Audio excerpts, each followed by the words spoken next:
The way an audience can impact a performance is that the performers receive immediate feedback through laughter, through applause, through sounds, audible things that the audience respond, the responses. Um, Theater can also be altered through our expectations. We go to the theater expecting to be entertained, to be really, blown away by this performance, and that expectation, that excitement, reads just like the response of the audience, laughing and all of that is something that is felt not just by the performers, it's felt by the people who have gathered there. That sense of excitement has an impact on what is about to happen.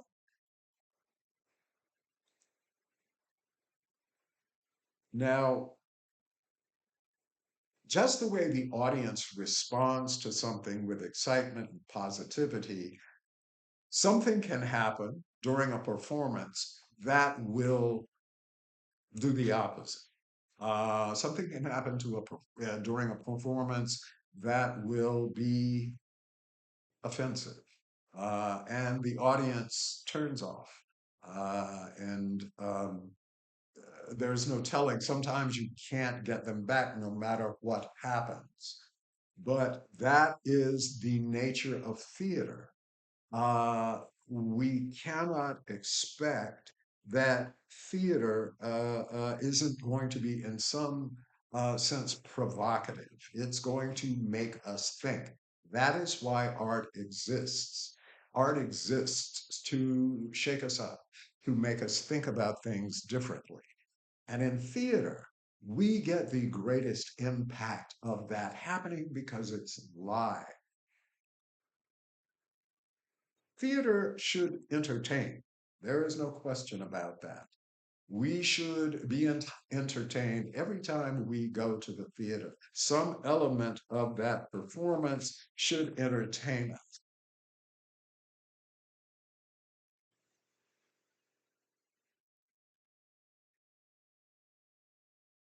Now, we have to consider theater as a form of art. Theater is an art form.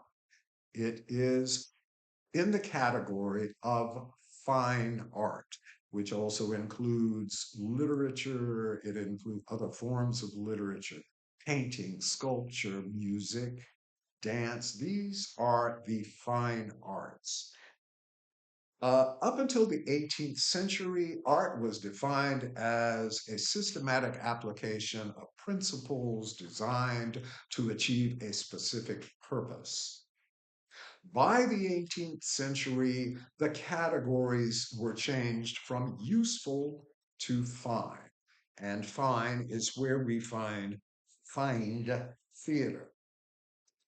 And truly, all art can be made through the application of these principles that were originally discussed prior to these changes that were made during the 18th century.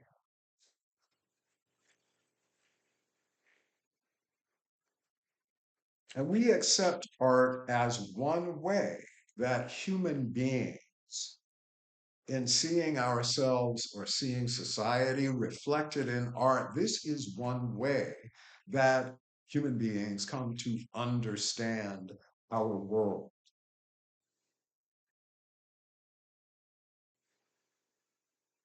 In Shakespeare's play, As You Like It, one character, the melancholy Jaques, has a monologue that is almost as famous as Hamlet's To Be or Not to Be. Jaques says, all the world's a stage, and all the men and women merely players.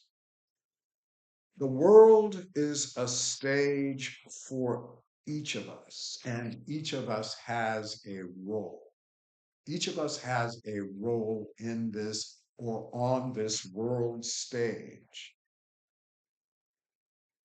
And the stage becomes a symbol of the world where everything, fundamental patterns of human behavior are portrayed. All the world's a stage, all the men and women merely players.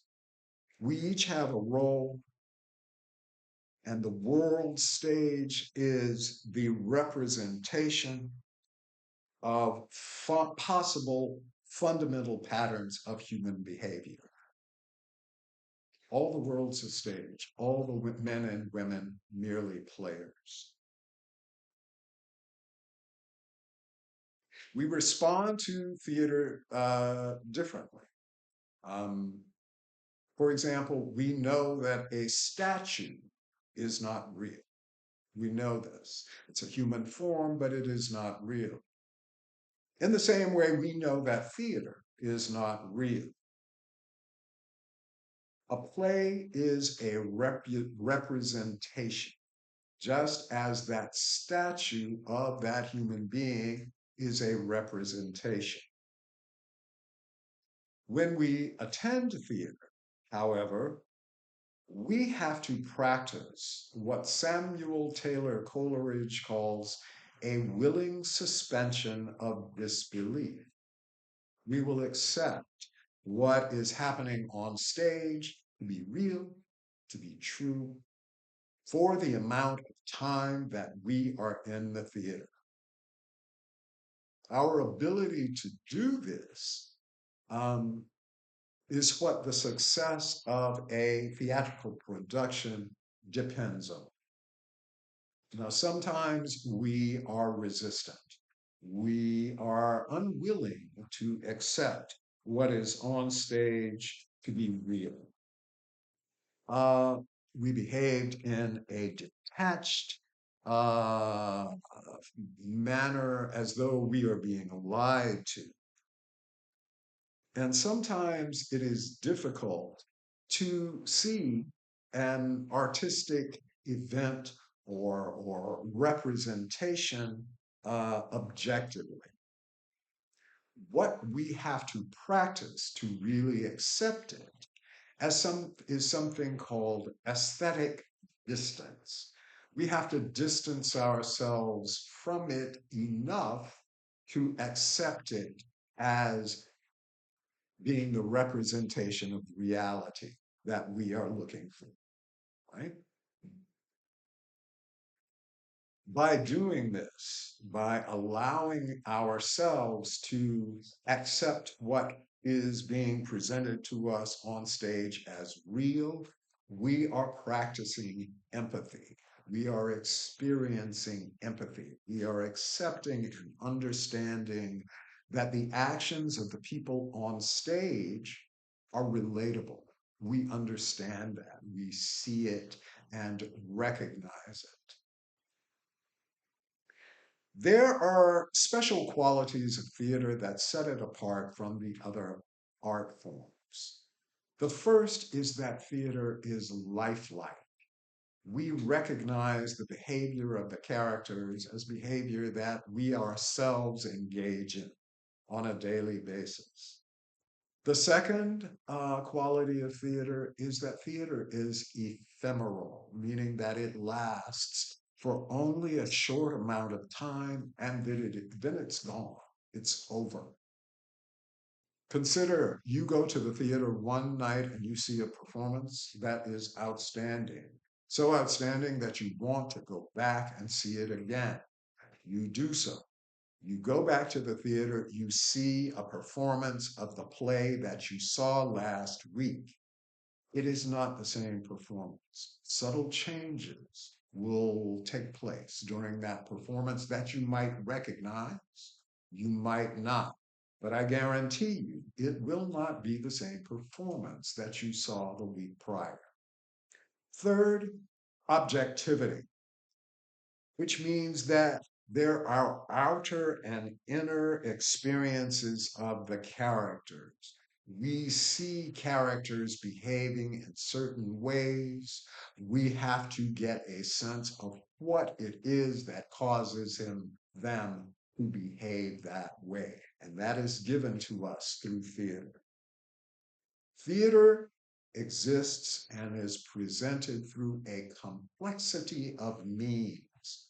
And that means that it takes more than one person to translate that written text, that what is performed, into a performance. A director, actors, designers, musicians, a world of people. It is truly a collaborative process.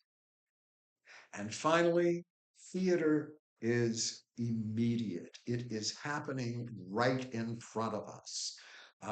We are present to experience this theatrical art form. We are present to watch this play and see this story unfold in front of us. That brings us to the end of chapter 1.